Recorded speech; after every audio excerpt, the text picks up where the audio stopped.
Mastering the IELTS Speaking Part 2.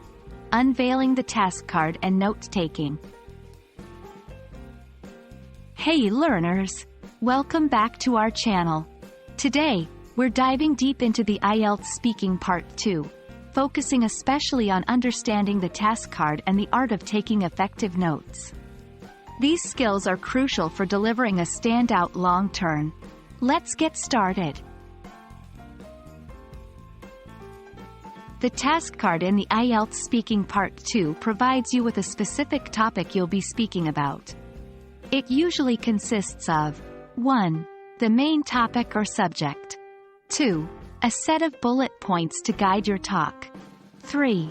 A reminder to talk about the topic for 1 to 2 minutes. Example: describe an important event in your life.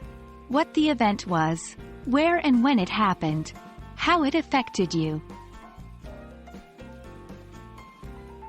You might wonder why notes are important, especially since you'll be speaking and not writing. Here's why. 1. Guidance. Notes provide a roadmap for your talk. 2. Confidence. With your notes, you have key points to refer back to, ensuring you don't go off topic. 3. Time management. They help you allocate time to each bullet point, ensuring a balanced response. 1. Be quick but organized. You have only 1 minute to prepare. Focus on jotting down keywords or short phrases, not full sentences. 2. Use symbols. Abbreviations, arrows, and other symbols can be quicker than writing everything out. 3. Address each bullet point. Ensure you have notes for each bullet point on the task card. This helps in covering all aspects of the topic. 4. Personal touch. Relate the topic to personal experiences or anecdotes. It not only makes your response more genuine but also helps in recalling details. 5. Practice.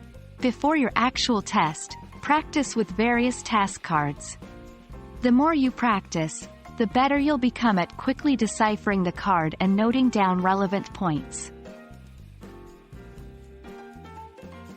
Mastering the IELTS Speaking Part 2 is all about understanding your task card and preparing efficiently. Remember, your notes are there to guide and boost your confidence. With consistent practice, you'll not only be ready for the IELTS but also improve your general public speaking skills. Hope this video was helpful. Until next time, happy learning!